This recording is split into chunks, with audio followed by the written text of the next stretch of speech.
పని ఇంకో పని లేకుండా పోయింది. అరే ఇప్పటికైనా బుద్ధి మారాలి. ఆయన ఒక నాయకుడు అమ్మా, డిప్యూటీ సీఎం కంపల్సరీ అమ్మా. ఆయన వైజాగ్ లో పెట్టాడు మీటింగ్, కంట్రోల్ చేశాడు చూసావా. ఆ రోజు నుంచి ఈ రోజు దాకా జన సైనికులు గాని పవన్ కళ్యాణ్ అభిమానులు గాని బయటకు వచ్చేమని మాట్లాడారా? ఎంత మట్టికి మాట్లాడాలి ఏంటి అనేది సరఫ్ గా మాట్లాడారు. అదే విధానం జనసేన పార్టీలో ఉంది. అదే నాయకుడు చెప్పాడంటే నాయకుడిని ఫాలో అవుతాం, నాయకుడు మాటకు తప్పి దాటి బయటికి వెళ్ళాం అని కళాఖండగా నిరూపించుకున్నారు ఈ రోజు జన సైనికులు అందరూ. అదే కొనసాగిద్ది. వాళ్ళతో వీళ్ళతో పోల్చుకోవాల్సిన అవసరం లేదు. సింగిల్ అనే వాళ్ళు ఏమయ్యారు చివరికి? సిగరెట్. ఎవరి పరిస్థితి అయినా అంతే, అనద్దు సింగిల్ అనే మాట అని కళాఖండగా చెప్పాం కుక్కల అడావుడు అని. అదే కదా, ఎవరో గెలిస్తే ఎవరో బిత్తారని మనం అబ్బా ఏదేదో అయిపోయామని చెప్పేసి ఫీల్ అయిపోయి అడావుడు చేయడం తప్ప ఎటువంటిది లేదు దానిలో. విమర్శించే వాళ్ళు ఇప్పటికైనా బుద్ధి తెచ్చుకోవాలి. ఆయన విమర్శలు చేయాలనుకున్నా చేస్తాడు. మాట్లాడే విధానం అనేది నేర్చుకోండి.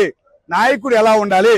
ఊరకే నోటికొచ్చినట్టు తిరతాలు, నోటికొచ్చినట్టు ఆ మాటలు ఈ మాటలు అనటాలు, కుల రాజకీయాలు చేయడం తగ్గించుకోండి అని కళాఖండగా చెప్పాడు. ఇప్పటికైనా మారాలి. నాకు అన్ని కులాలు ఒకటే, నేను నాయకుడిని అయ్యా అని కళాఖండగా చెప్పాడు.